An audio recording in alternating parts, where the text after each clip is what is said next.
West Nile TV.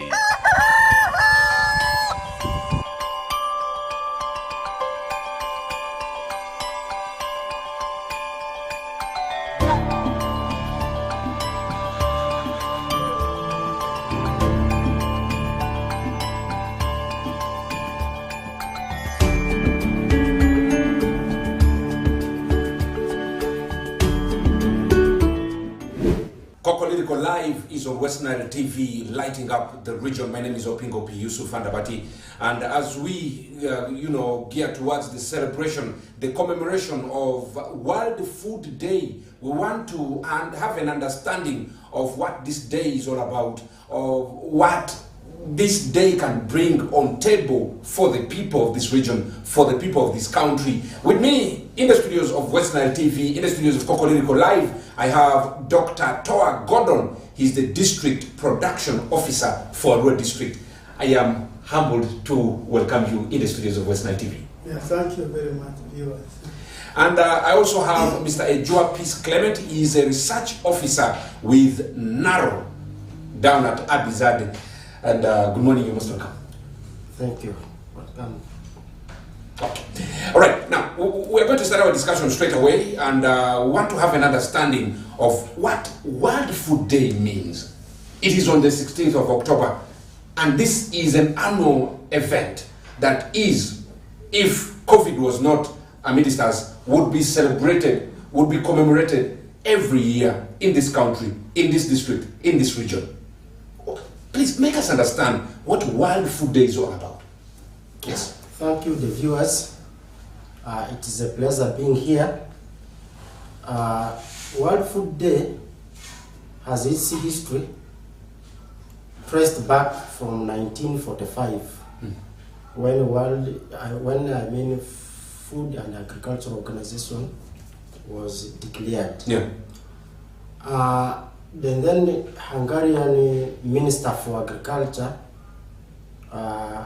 Dr. Paul Rosemary, in 1979, November, declared that let 16th October every year be dedicated to World Food Day, so that it will be marked as a world celebrated day among the 150 plus UN-affiliated countries worldwide. Basically, this year's theme centers on our actions, our future. Okay. Then our actions, our future here looks at 4 hinges. One, it looks at what is the production, what is the nutrition, what is the environment, and how does this translate into our lives. So basically this is going to be the theme that will guide the year's World Food Day celebrations. For us, particularly in Uganda, the national event will take place in Kawanda, one of the national institutes for the NARO. Okay. Thank you. Which is in Kampala. Now, looking at the theme, you make us understand the aspects of production as we roll out our discussion fully. If there's something that you want to enlighten on the aspect of World Food Day, the government, from the perspective of the district, please bring it forward. Yeah, thank you very much. As my colleague has already elaborated, we are having about 150 countries celebrating, and it is the most celebrated day on the UN calendar. Okay. He has elaborated the theme, and last September, the world had the summit on food systems. This was last year? This year. Oh, this year, okay. Year. Just last month? Yeah, last month. Yes. And the main issue was on hunger and diet. Hunger and diet. And that's why the 4 areas which my colleague has put. Production is related with growing. We must grow the food, but it must be in line also with how we are going to protect our environment. To nourish is more concerned with the nutrients. It's not a matter of having food to eat, but we must eat the right food with the right ingredients in it. The environment deals with the sustainability. You know, the world is facing issues of climate change because we didn't take care of our climate so much. So, as we are growing, we must make sure we have a sustainable environment. And then the life is for all of us. That's why the issue of togetherness is very important in this year's theme. Yeah. Okay. So, as he said, the celebrations, the menu is in Kawanda, but it doesn't stop us to transmit this information to our people. We are not celebrating this by gathering in our district, but what the station has done, I think, is very good enough for people to understand what it is. Okay. Now, besides this, as a rural district, is there something specific that you are planning to do to commemorate this day? Now that you already talked about not gathering people, which is not going to be possible because we do understand COVID is still amidst us. So, what is in place for people to understand this day still exists? There is food that we need to talk about. Yeah, the everything which has been in the theme is generally what we have been doing, and we must emphasize to people that food is something which affects everybody. Agriculture affects our stomach, and also it affects our pocket. So there is nobody who can say he can do without what? With the food. Whether how important you are, how down you are, how educated you are, food is still the first thing you must have 3 times in a day. So we emphasize that we must be able to produce food in a sustainable way. Population has increased, and we are aware our poverty level is still high, but we are also very thankful that from the last demographic survey, people who are outside the money economy, the 68% has reduced down to 39%, which means that more food is being produced.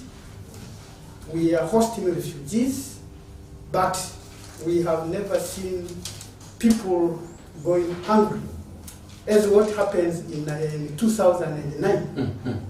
We have not registered deaths as a result of what? Food-related issues in our West Nile region. So people must continue to produce food, but they must produce the right food. We should not be so much about opening more land always to produce, but we must do on unit acreage. That's why agriculture has research. Research is basically to come up with new technologies. And then extension where we are. Yes. We disseminate this information to the people so that they are able to sustain the lives we are talking about. Okay. All right.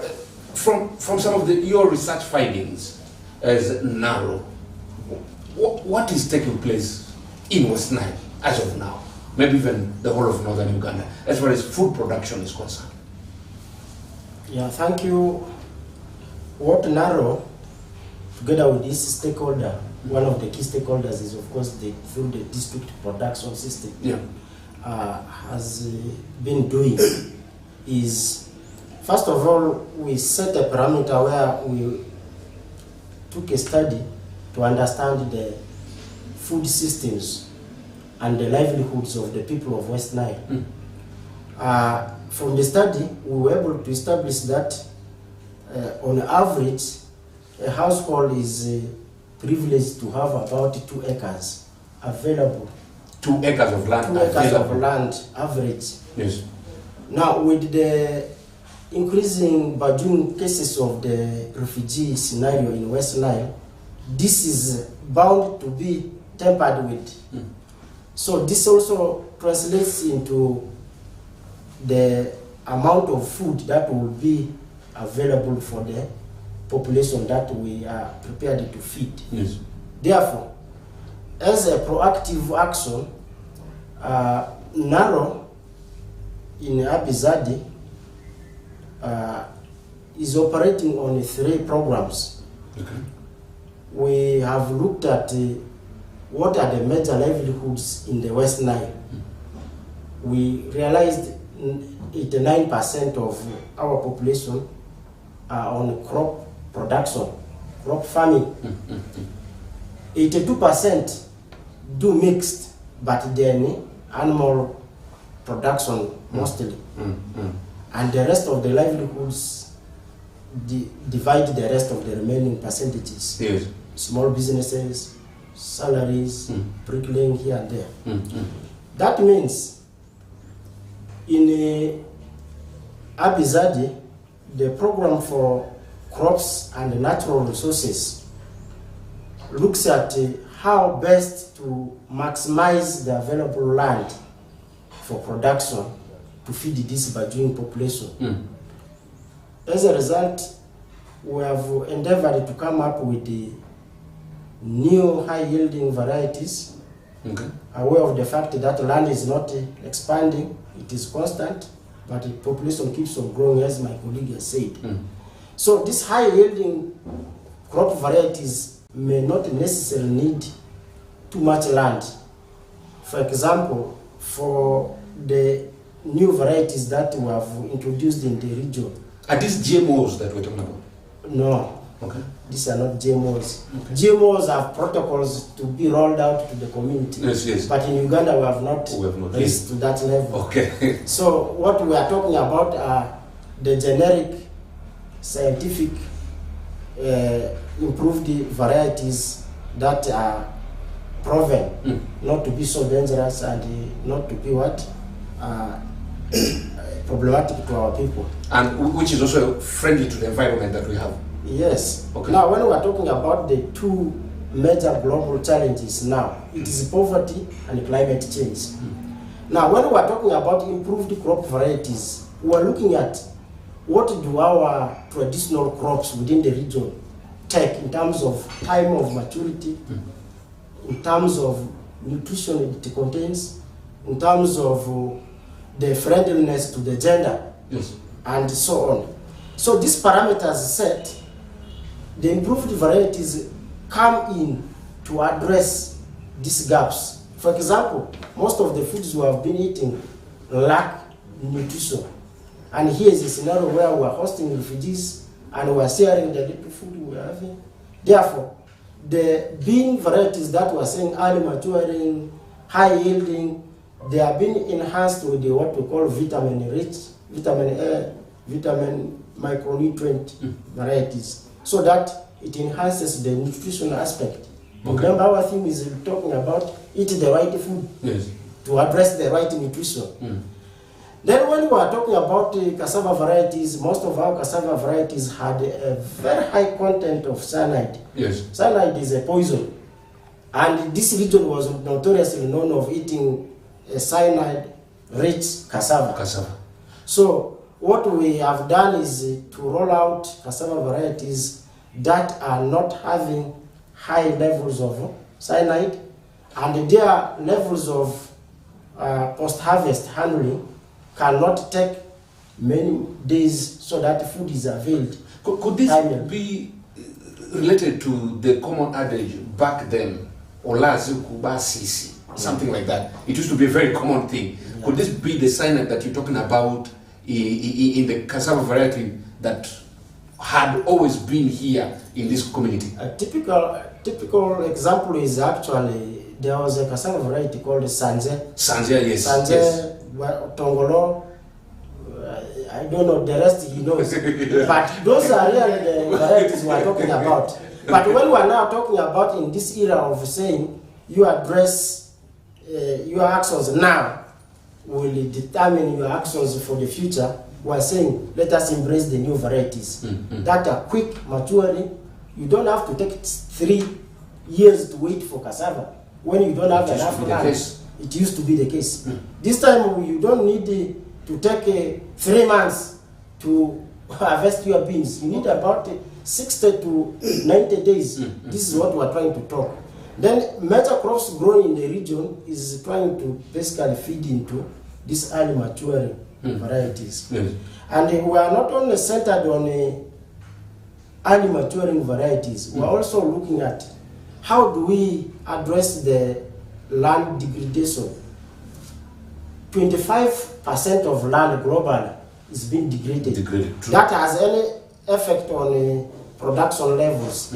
Now, what that means is we must come up with the technologies and practices that addresses how land can be reclaimed back for production. So some of the sustainable land management practices like recycling, like contours in highland areas, aware of the fact that West Nile region is even having 3 subzones. There is highland, mid, and lowland up to the Nile belt. So we are trying to roll out practices of how best to sustainably use our land for production to address these issues in the region. I think my colleague can add on that. Maybe before your colleague comes in on this, how receptive have the people been on the products that you have produced?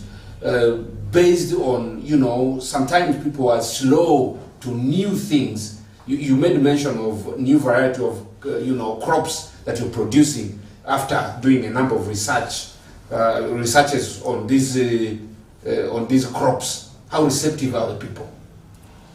Well, in communities, people are normally like that. There are those laggards, there are those fast people who can embrace the new technologies. But our practice has been that in the region, by large, apart from few people who resisted the new varieties based on their own parameters, I think largely they have embraced the technologies in the region. Okay. What has been the rollout modus operandi? Well, we have majorly 3 pathways. We use one pathway of setting up demonstrations of these technologies within the communities, in the districts there, in the sub-counties. We want them to participate, evaluate, and appreciate. And that's how they get to have these technologies in their homes. And the other parameter is through the agencies, the CSOs and the NGOs who are trying to bridge the hunger gap. They also take a lot of these technologies and they have to give it to their beneficiaries. And the third avenue, of course, is days set for us to deliberately disseminate the technologies we are promoting.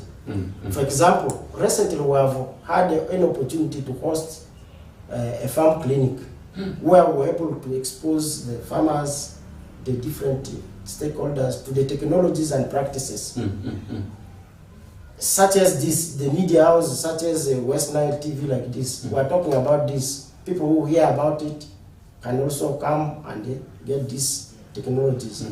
And there are these celebrations, trade fairs, World Food Day, and we have also been requested again to continue offering opportunity to host field days. And these field days are not only zeroed to Abizadi, they are right in the different farmer groups that host our technologies. So these are some of the avenues where we have been reaching out with our technologies.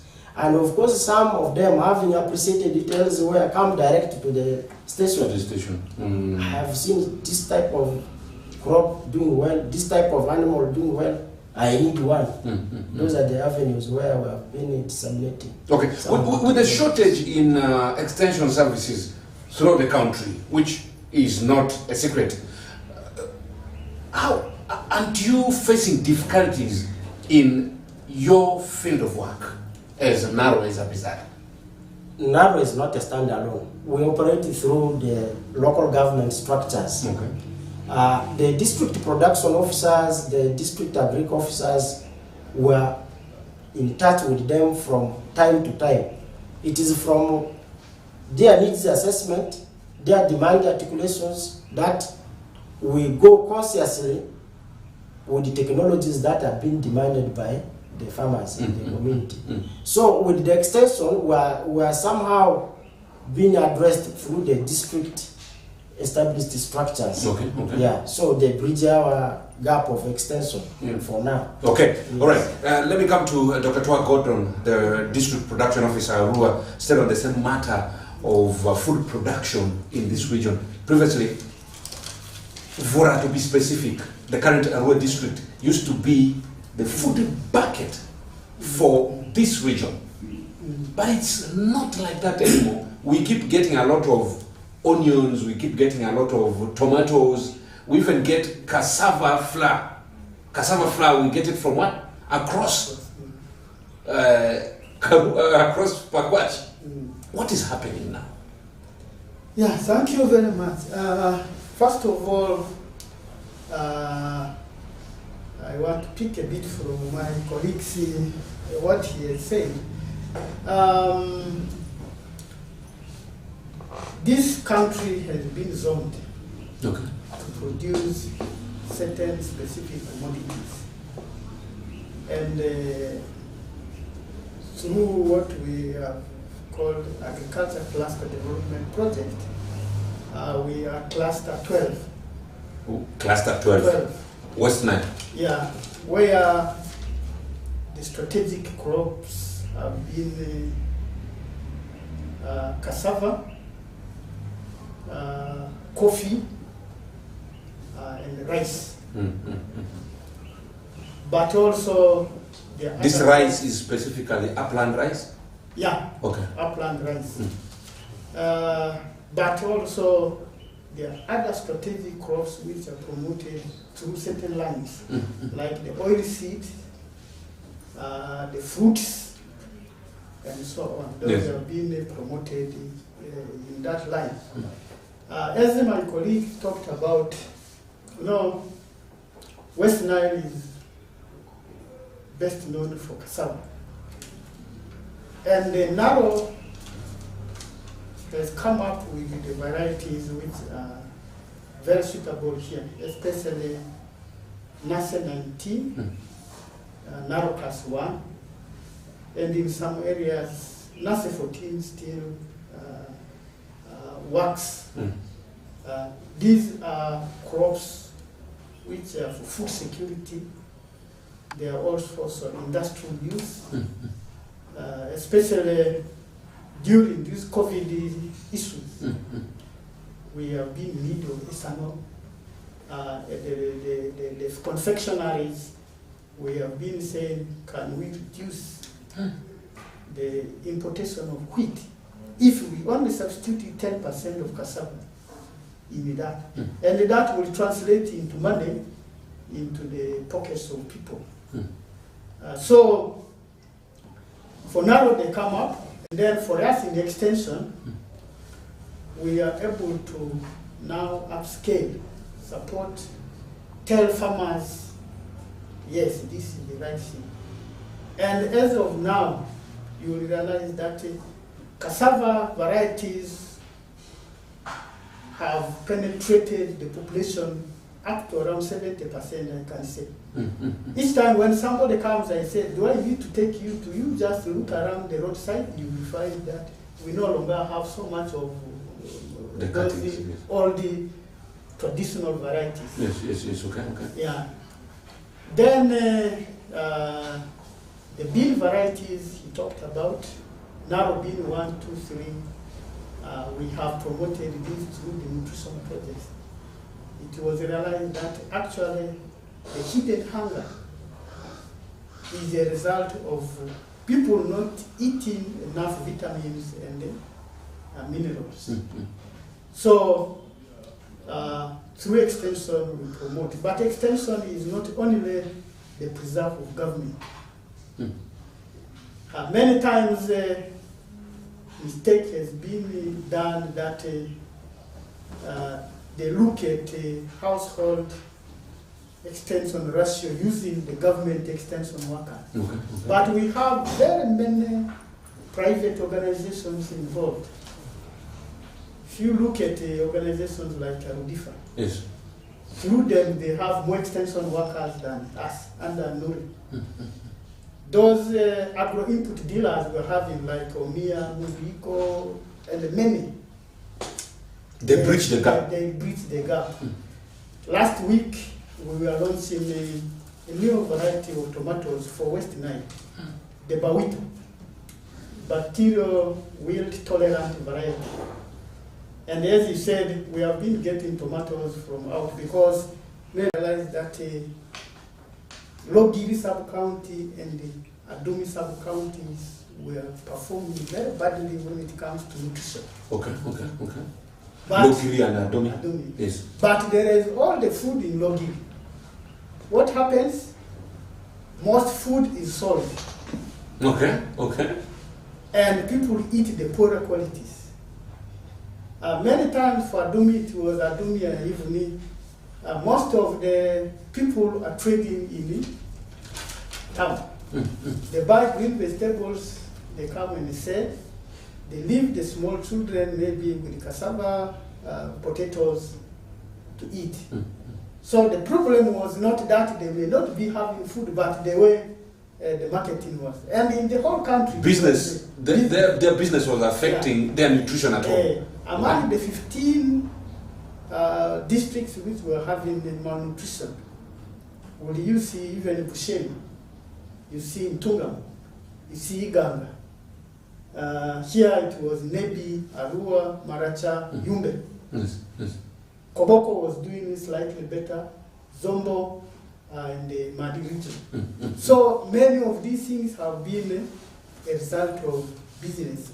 So our people, they take the priority of good things for the For money. Then they eat they want. But this is something which we want people to change. Eat the good and sell the supply. With the presence of the refugees, has this worsened in people's homes? What is the new finding now? Yeah, for refugees, two things also happened. First of all, yes, the food security issues went down. But it has also given opportunities for market. People who have identified, especially the refugee program now where cash-based transfers. Refugees are given money to go and buy food. Instead of World Food Program, bringing maize, bringing cooking oil, and so on. The reason was that people have priorities, and these refugees have been given some plots of land. They can also cultivate.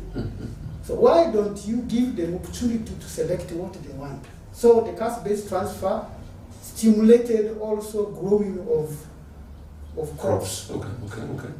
At first, yes, a lot of things were also coming from outside, but within our society, some people took to that. Many NGOs have been in Terego, like East West 6. They have transformed some of those areas which were completely not could grow any vegetables. They have done it. And people have picked on that. The only problem, of course, is still issue of water for production. People have not, they still think about rain instead of water for production, especially for irrigation system. Okay, we'll come to that, and that will bring us to the aspect of mechanization of agriculture and also modernization of agriculture at the same time. Let's take a break. We shall be coming right back. We are talking about food production as we commemorate World Food Day. We are looking at actions and our future. We're looking at the production of food. We're looking at the nutrition. We're looking at the environmental factor and also the life that depends on food. Let's take a break. We shall be coming right back.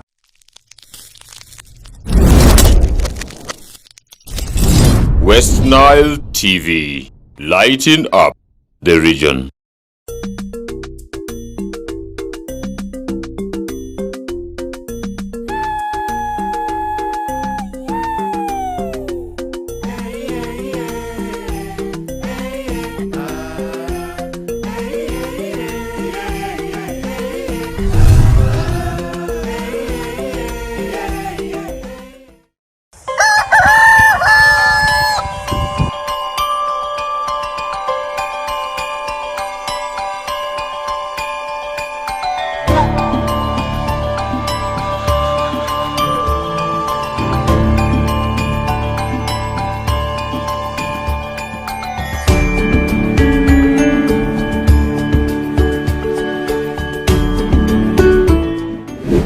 Welcome back from that break. Kokoliriko live on West Nile TV. We are on Star Times channel 477, broadcasting from the heart of Arua City.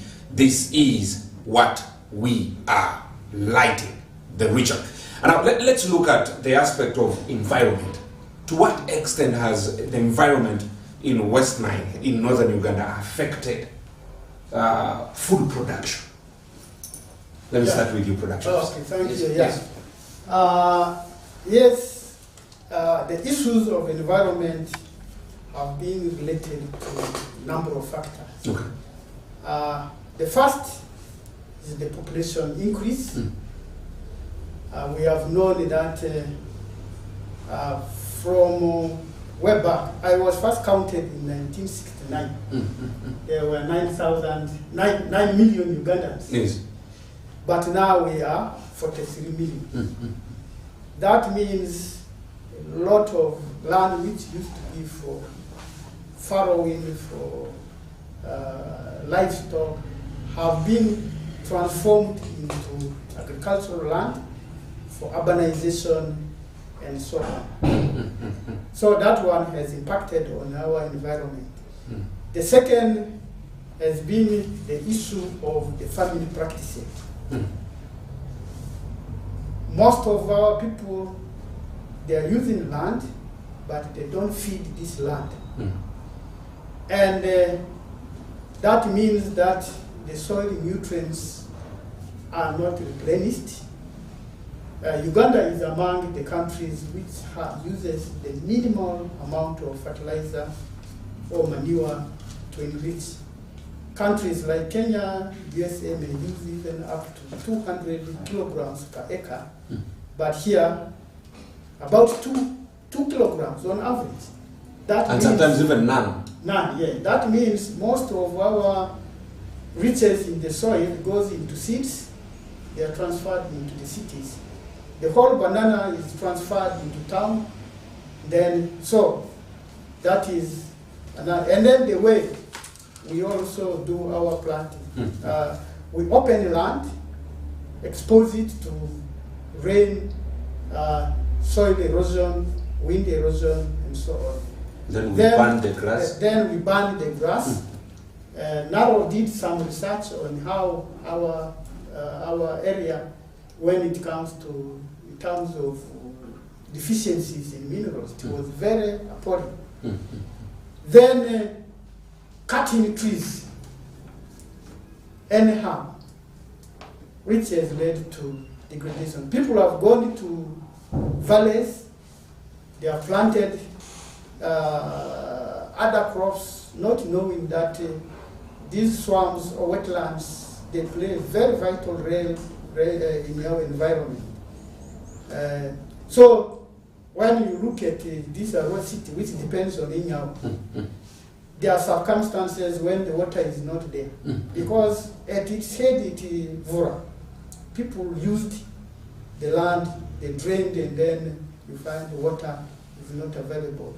So these have affected us. The rain, we are burning charcoal, we are burning what carbon, the greenhouse gas effects are on the rise, and that has led to low production and also yields of our crops. In Western. All right, Mr. Ejua, to what extent has, our cultural practices affected food production? Have you done research to that extent? And what are the issues in place as far as some of the cultural practices that we have in the past embraced, affected crop production in this region? Okay, thank you. As my colleague has just said, there are so many factors. We could categorize them. But when it comes from the cultural perspective, land is the most important factor of production. And we know very well in our region here how we handle land. First of all, from inheritance, how land is being passed on.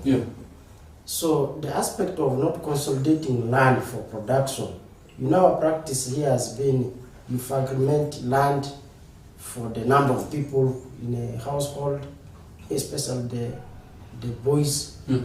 That in itself has facilitated the process of also land degradation and not producing enough in a given piece of land. And with the onset of the emerging towns and cities, you should also remember that the aspect of rural-urban migration, as opposed to this used to be our cradle land, this is where my father was born, is becoming real. Most people who have settled within the periphery of the city and emerging towns are forced to go against the land domain that they used to have passed from inheritance by selling it off and moving to other areas. And which in turn affects food production. Affects food production, but also the practices they do on the existing land. During those days, they used to gazette certain places for, say, bricklaying, for those other practices. But this is not now the practice anymore. People just wake up in the morning and begin sinking mud and making brick anywhere. And the majority of them have used the productive beds for production. That is bound to affect the food production in the region and other practices, of course. Okay. Yes. All right. Are there area-specific crops that narrow that Rabizade is producing of the improved, types that you talked about? Are there area-specific ones that can be able to say, for example, say this kind of crop can only do better in, say, Rhino Camp, this can do better in Zombo, this can do better in Adjumani? Is that in place, or what you're producing can be able to cut across the whole of Western region? Yeah, thank you. As he has said, the soils in Uganda are not uniform, and they don't support any crop or any animal in this case. So the soils we have in the West Nile equally does not support every crop. There are certain crop-specific areas, and of course there are those which can do anywhere, but there are soil requirements which are needed for particular crop. For example, when you take the upper part of Zombo, not the upper part, but the higher lands of West Nile, Zombo up to Logri ends, these ones support some specific crops, and it may not host other crops that may not be in a highland area. For example, iris, banana. But when you go there with the cassava, you are going to have some challenges because Naro is yet working on a variety that can adapt to highland areas. Now, when you come to mid-altitude area, like from greater part of Arua, Madiokoro, Maratsa, Koboko, most of these tend to support most of the crops that we grow in the region. But when you reach down the lower sub region of the West Nile region, there are also some specific crops. So to say, cassava can do well there, simsim, soybean, but it may not also support other technologies like agroforestry, coffee, so to mention. So these crops do not do uniform in every given place because of the soil requirement and nutrient content they require. Okay. Yeah. All right. Now, looking at food production, looking at the World Food Day commemoration, looking at the situation on ground, the reality of food production in West Nile region, where would you rate us? Yeah, normally in our half-yearly reporting, we do report on food security. Our food security situation for a number of years has been at a moderate level, fairly stable. But there are circumstances when the situation tends to be bad. Now, when we are moving towards March and so on, you tend to see prices of beans and these other commodities which are for food security going up because most people may not be having. And then also we have situations when after planting, April, May, June, there is some form of hunger because people have planted what they had, but they have not harvested what they have. Yeah, but of course, these have always been breached by our business community. I say once there is a low supply, you will find people there. We have got cassava even from Tanzania, and we are getting tomatoes from Kisoro, we are getting ice potatoes from Mbale, and so on. But also when we have plenty, we have had situations where we are taking cassava to Lango, when they had problem of cassava brown streak disease.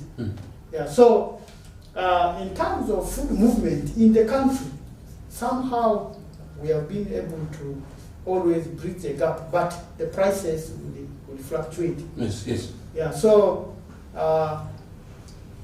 compared to other districts like Karamoja, maybe Teso region, West Nile has been slightly stable when it comes to food. Food production. You can look at the markets. In our markets, all types of food will be there throughout the year. The changes are only in terms of prices. Yeah. Okay. But of course, we also take a lot of our food to South Sudan. We take a lot of food to Congo. Okay. Yeah. Does that mean the level of production should go up? Does that mean the people of this region should, commercialize agriculture? Because as it is, a number of people do subsistence farming, subsistence agriculture. What would you say about that? Yeah, that is a very good question. First of all, the human needs now is more than what it used to be. So being in subsistence level will not really now be something. You need money to buy clothing, you need money for education, you need money for health, and that means that you must produce for getting more money. We have been, the government came up with the 4-acre model, in which if you are using 1 acre of your land for food crops, then the other 3 acres can be used either for perennial crops, which will bring you money, for livestock, for agroforestry, and so on, so that you also get money. It's no longer a fashion to produce everything. You produce what you are best in, the rest you can acquire through the market. So we are encouraging the farmers that don't grow everything. grow what can bring you money. We have had testimonies to people who are growing vegetables. Small plot of tomatoes will fetch you maybe 2 million to 5 million. Are you discouraging mixed farming? Mixed farming is a different issue. Mixed farming is basically also you pick from the different what? Because the 4-acre model is generally a mixed farming. But a subsistence farming is where you want to grow everything. Yeah? When it is April, May, March, you want to put their granules, you want to put their cassava, you want to put their beans, you want to put their millet, and so on. And you don't have enough land to put everything. You don't have enough labor. And you don't have enough capital also to make sure these things must have the best yields. Yeah. So we are saying do what you are best in, then leave the rest also to others. You will get it in the market. And as we are now moving to Paris development model, this is what we are. A Paris must be known for one particular or two particular crops. Okay. The reason is they will be producing for market, they will be producing for subsistence, for their household needs, but also for bulking. The importance of bulking is you are not going to only look at the market around your village there. You produce from your parish, sell to the next parish. Next parish, or if you have more than 10 tons, you can get a market from Kampala or from another region. And that way, you are going to maximize. Then the issue of value addition is also a very important thing. When you produce, when you sell raw, the prices are very low. But when you have value addition, then you are going to what? Have much better income out of what you are producing. Okay. Mr. Ejua, there is the aspect of modernization of agriculture, mechanization of agriculture. How much have the people in this region embraced, to what extent have they embraced modern agriculture? Or are we still the way we used to be? Has that actually affected production, and to what extent? Okay, thank you. The modernization of agriculture can be looked at from many angles. Okay. One, as he has said, using a model to produce from a given small piece of land, and you reap maximum out of it. That's why we were talking about trying to come up with the new varieties that cannot require so much land. That is also in itself modernization of agriculture. But when it comes to the mechanization aspect, yes. it has not been fully tapped.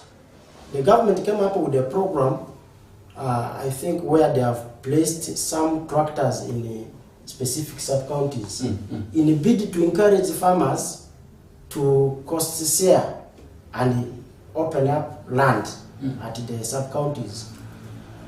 As he said, the other arm of the private sector extension, I think they have also utilized that angle very well. There are some farmers who can now move beyond this rudimental use of tools. They are opening using tractors, and their acreages have increased. But now, I've looked at also the other aspect of modernization of agriculture. So not only look at crop production, we're emphasizing integrated agriculture. Integrated agriculture is a concept where you grow crops and you also keep animals. There are these animals that grow very fast, and their conversion rate in terms of money is also high. For example, poultry, the goats, of course the beef cattle, they are also supposed to be kept alongside the crops that we grow to diversify for the crops that may be hit by climatic swifts. So modernization of agriculture per se, in terms of acreage, we categorize them in terms of those commercial level farmers, those medium level farmers, and small scale, those whom we categorize as feeding only for their home states. Okay. Growing up, Abifam, Abizadi, where you are from, where Narrow for this region is located, used to be the cradle of mechanization of agriculture. We used to have tractors where farmers could go and borrow ideas and even borrow them to go and, farm on their land. We used to have ox plows, oxens. Are those still in existence, or those are now things of the past? There is a new system that can be adopted. Both. Mechanization of agriculture, as I said, can be embraced in very many angles. He will allude to this. But for what used to be known for in Abi, Abi used to be called Abi Farm. Abi Farm, yes. Abi Farm is a district farm institute. Then, so most of these traditional districts within the region had their DFIs, the district farm institutes. Now, when Naro came and they zoned the country and created the zonal centers, that's why we are called Zonal Agricultural Research and Development Institute. Okay. Now, when they converted the centers, the DFIs into a specific institute, Arua district gave its DFI to Abi to transform it into a ZADI that will now house the whole of West Nile. Okay. So the rest of the people have remained with their DFI specific privileges, whereas for Arua, it is now been transformed into Abizadi. Okay. Now, transforming it into Abizadi comes with the opportunities and with its challenges. The challenges are what used to be centered within the DFI are now being decentralized. Some of the machineries were moved to either Zombo DFI, to Moyo DFI, to Ajumani DFI, to decongest and at the same time accommodate other offices, being the regional office for the Naro. Okay. But I want to say, in terms of the mechanized systems, we have had some challenges. Of course, there are those challenges that come with. We have put in place irrigation systems to revamp water for production at the station. Okay.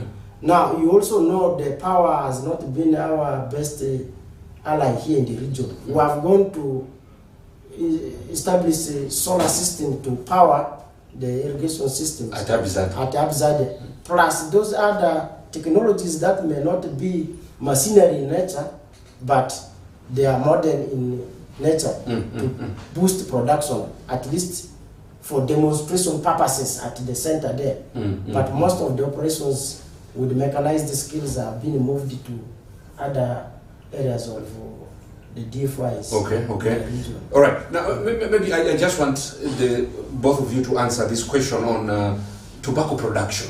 To what extent has it affected food production in this region, globally or even nationally? We here have in the past been known for production of tobacco, though a number of advocates have been advocating against this production. So, in your own understanding, from the research, to what extent has this affected food production? Has it affected food production negatively or positively? Yes, let me start with you before I come here. Yeah, tobacco growing was the major stay for some specific areas of the region, especially the Terego, the parts of Maracha, this Ajia and the Arevo, plus some parts of lower parts of Logri. Now, for many years, campaigns have been rolled out for the farmers who were practicing this tobacco growing, especially in trying to explain to them the cost-benefit analysis of producing tobacco for a whole year as opposed to producing 2 to 3 cycles of crops and vis-a-vis break-even, where the money comes most handy. I think the trend has been downwards, and so many of the efforts rechanneling the energies of those who have been growing tobacco has been put in place. For example, new diversified opportunities have been introduced to them. There are companies, there are CSOs who have gone on ground to give them what we call alternatives to see how to come out of the tobacco growing. When you measure the trend 10 years from now, before now, I think I can put it at 40% still in a production of tobacco. 60% have already gone up. They've moved on They have to moved other out areas. of the production. Yes.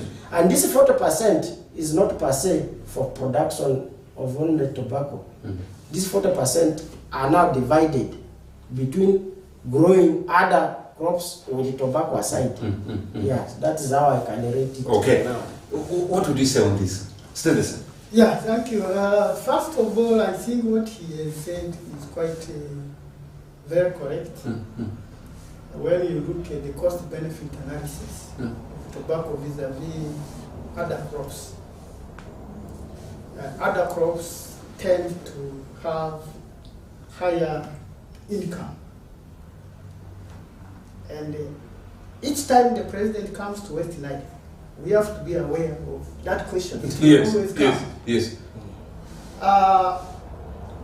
You know, enterprises thrive also on government policy. Years before 1986, governments used to emphasize a lot on tobacco growing because the market in US and America, especially the BAT. Yes. And for that time, the tax base of the country was so small. And the country used to benefit a lot from tobacco production. Tobacco production. But as years came and the campaign against also the effect of tobacco on the human health itself and then on the environment started to grow. And the government looked at other alternatives. And I think these other alternatives have actually taken up precedence than the tobacco growing. Yes. It has gone down. Though we are having a factory, Meridian tobacco in Ochoko. Yes, in a rural district. But you will find much of the tobacco may be coming from Congo. Okay. So people have seen, and also growing tobacco on a quarter an acre of land or 1 acre is non-beneficial. It is not. Tobacco can only be best if you are growing maybe from 10 acres and above, as maybe they do it in Zimbabwe and so on. And with the tobacco, a lot of inputs put there, and the farmer must pay. And for all those inputs, yes. At the end of the year, I've known some farmers from my own place who have failed to pay off.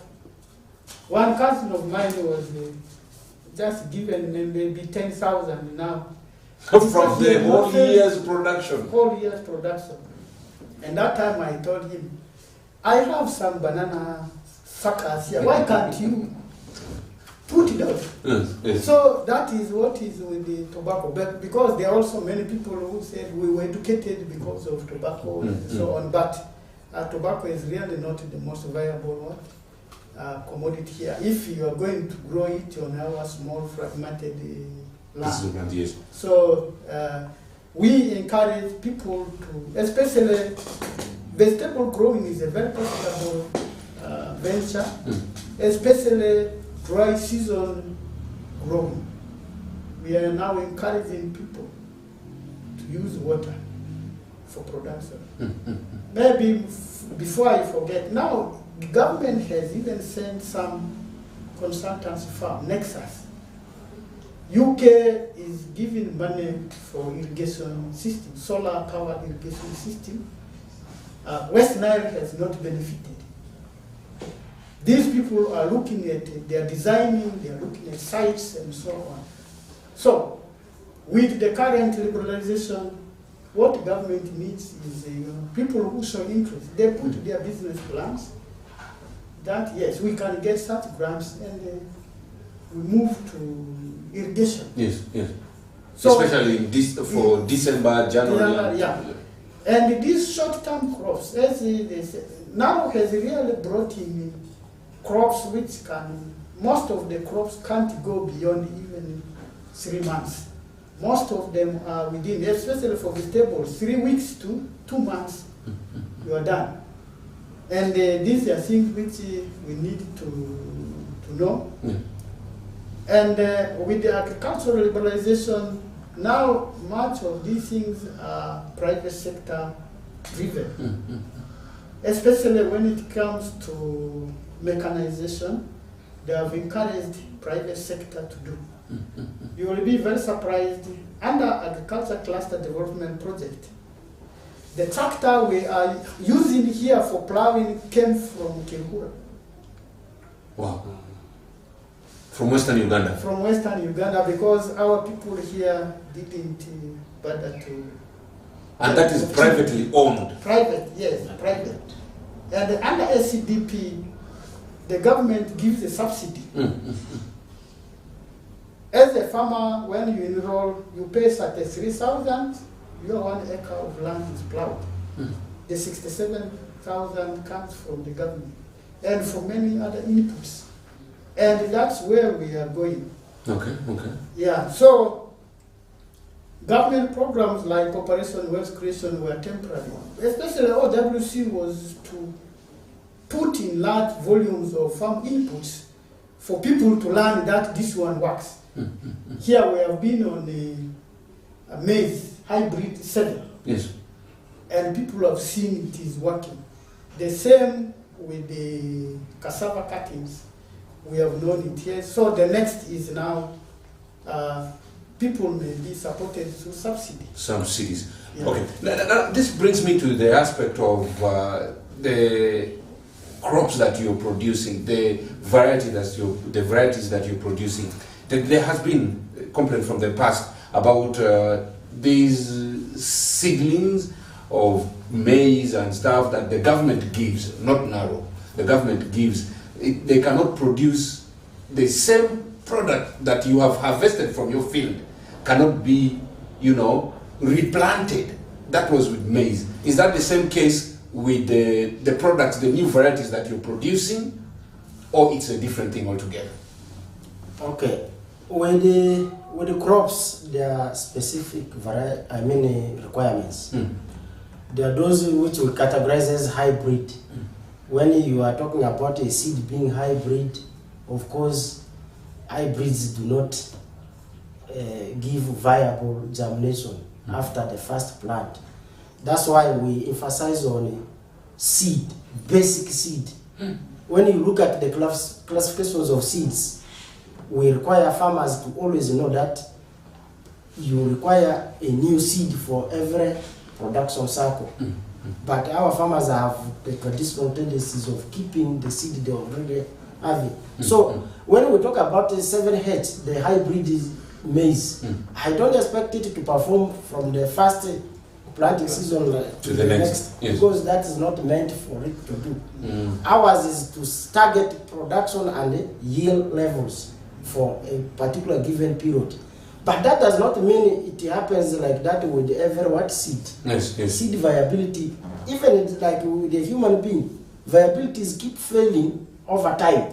So you need to always come back to the new source of seed when you want to constantly have your production. Okay, all right. We will take a break, and when we take a break, we shall also be coming right back to conclude our discussion on the matter that we are talking about. The World Food Day commemoration is basically what we're talking about. We are bringing up to speed a number of aspects of food production and what is at stake. My guests are here. I have Dr. Toa Gordon. He's a Rural District Production Officer, and also Mr. Joa Peace Clement. He's a researcher with NARO. Let's take a break. Don't move away.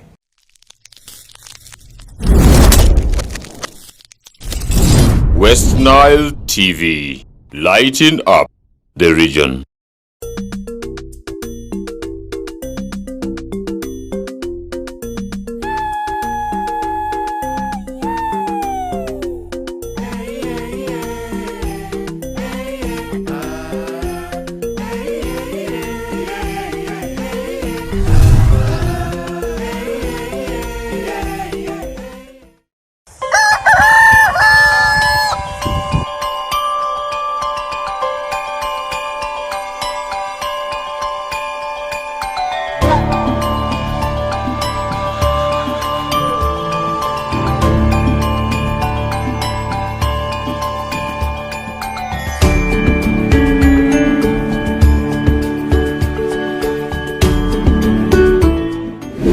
Welcome back from that break. The Kokoliriko Live is on West Nile TV. My name is Opingo Yusuf Andabati, and we're lighting up the region with my guests. We're talking about the commemoration of World Food Day, not that specifically, but we are bringing up the aspect of food production in West Nile region, northern Uganda, and Uganda at large.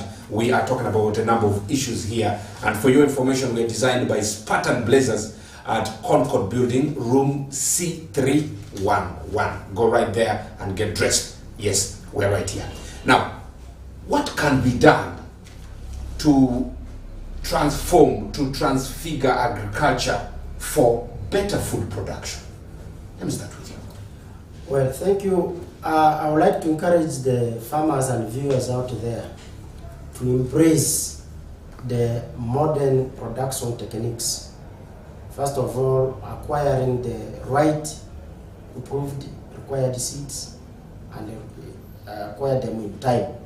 And let us also embrace the whole value chain in the production what circle. The global agricultural linkages have now given opportunities for farmers not only to rely on one thing, they are bringing us in a systematic way to establish a system. So from production to post-harvest and to market. So let us embrace these global agricultural linkages to benefit maximum out of it. Okay. So I encourage the viewers out there to begin what we call consolidating their land for production. Consolidation of land for production means your land can produce enough for you to feed your family, and you are able to sell the excess to meet other requirements that are also going to be from you. So I would like to also encourage people out there to take care about the land, because you cannot tamper with the land that feeds you when you will continue to require it. Yes. So when we talk about the land degradation globally being 25%, ours could have contributed more to that percentage. So the best land use practices must be encouraged. Of course, we may get another time to come and talk about that, but for now, we want them to desist from degrading their land, use their land well, and produce from the given small land and get maximum out of it. Okay. How can we transform agriculture to increase food production beyond what we already have now? Yes. Yeah, thank you very much. First and foremost, the 6 thematic areas of agriculture are very important. Okay. He has talked about the quality seeds, planting and breeding materials, the genetics. We have to differentiate between the breeding and the GMOs. Okay. What Narrow does is comes up with those varieties using natural processes. Okay. Okay. So, research, we get all those. The second component is the issue of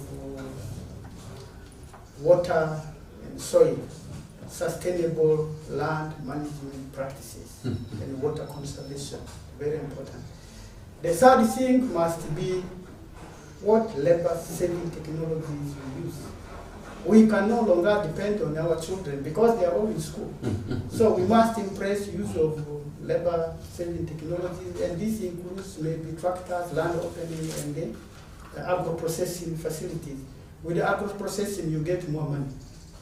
Then the issue of pest and disease control is a very important area. Then the other area which we need to impress is the environment. We already talked about. Keep the environment very well. Then the extension. Extension will not go away. This is where the new technologies can be disseminated. Okay. We know Uganda had a bit of problem when we moved away from NAD system. Then again, the government had to return to the traditional extension system. Yes, yes. Where each sector must take lead in promoting its area. So those are very important areas. Farmers must, if at all you don't know, we have the research, the narrow they are within our reach. Yeah. The extension system is also within our reach. Then you look at market linkages and so on. Don't produce something which has no market. This is our message always. Because you may only produce that one for your own consumption, but always make in mind that market is the leader for the modern agriculture, because you want to get money out of it. Yes, yes, yes. Yeah. But most important with the film is, it is you who chooses what you eat, and it will affect your health. So you must always know that. Yeah. So as the theme was, our actions are our future. So we must make sure we do the right thing. Okay. Research has that we are the second poorest in the country after Karamoja. Do you think with the current practices that farmers and people in the community are doing as far as crop production is concerned, animal husbandry is concerned, do you think this can be able to reduce poverty greatly in our communities? Yeah, thank you.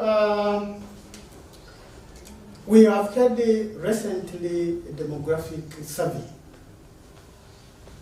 which has actually put West Nile better than actually sub-region. Okay, okay.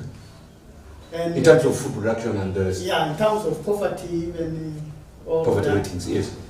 The main issues are, as I said, the 68% subsistence has moved down to 39, and the national poverty has come down to around 19%. That means that a lot of changes have taken place, and much of it is in the agricultural sector. When it comes to the population, a lot is normally the agriculture sector. If it is doing well, then it translates into people's livelihoods. So does this mean the government should put more emphasis on agriculture going forward? Yeah. Now, with effect from 2020, we have moved away from sector to agro-industrialization. Agri-industrialization. So we are now focusing now on outcomes, not outputs. We are looking at productivity, we are looking at market, we are looking at institutional capacities and so on. So narrow and agriculture, for them, we are looking at agro-industrialization, the issue of production, the issues of storage, the issues of agro-processing, yes, and then the issue of marketing. And that's where now the Paris development model is now coming in. Yeah. Instead of distributing money, they're saying now, maybe by next year, if ever Paris will get the 100 million, and they have that budget of 1.7 trillion in the whole country, it could transform us. And as of now, they were given 200 billion, And every parish we're having their money, which is about 15 million to start with. But as I said, every parish must have something to produce for market. That is what it is. Okay. Just on the same, do you think we can be able to eradicate poverty finally and say, yes, here we are. We have moved past the demographic surveys that were before on poverty? I think the government has been steadily moving towards that. Now with the consolidation with the agro-industrialization being our main drive and point of focus for at least in this National Development Plan 3, I think we are talking about removing poverty at a significant level. For example, the global hunger index stands at 18.2. Now, when you come to rate Uganda's global hunger index, I mean Uganda's what? Hunger index. Yes. It stands at 20. What does that tell you? It means the production has now perfected. So once the production is handy, it means we are ready to go to value addition and put money, excess money in the pockets of people. And we are not talking about something which is going to start. It has started. And we are rolling this to a level where at each parish level, this must happen. Then we are looking at a significant number from 69 actually coming downwards. So the country's 19% poverty level, I think I anticipate in 5 years' time down the road will even reduce further. Okay. Because this is now talking about people who have embraced production, who have now gone to the value addition, who are now going to implement it and go to the market, the desired market. And then that translates into what we are lacking. Okay. Yes. All right. Now, we've virtually come to the end of our discussion. But before we conclude, what are the specific take-homes for our viewer from the submissions that you gave? What are these specific areas that you think, as we commemorate the World Food Day, what are those specific areas from your submission that you think the viewer and the farmer who has been watching us should be able to take home to implement for better food production? Let me start. Yeah, for me, I will say, as indicated in our team, grow the right foods, eat the right nutrients, keep the environment, and work together. And that will help us to move forward. Yeah. All right. Mr. John. I would like to encourage people out there to embrace the government programs that aims to elevate and pull them out of the predicaments of the poverty. But linking it to our theme, I like to say our actions of today must not be regretted, because there are so many things that we can avoid. For example, hunger trap. We don't want to go into the details of how many families are still in that trap.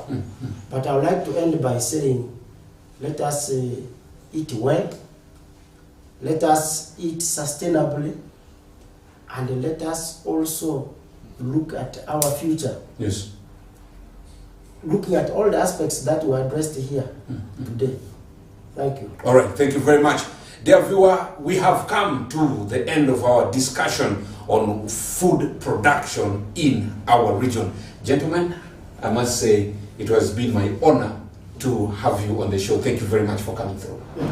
All right, dear viewer, this is the end of our discussion today. We had Dr. Toron, the District Production Officer for Rural District, and also Mr. Joe Peace Clement, a researcher with NARO. We were talking about food production.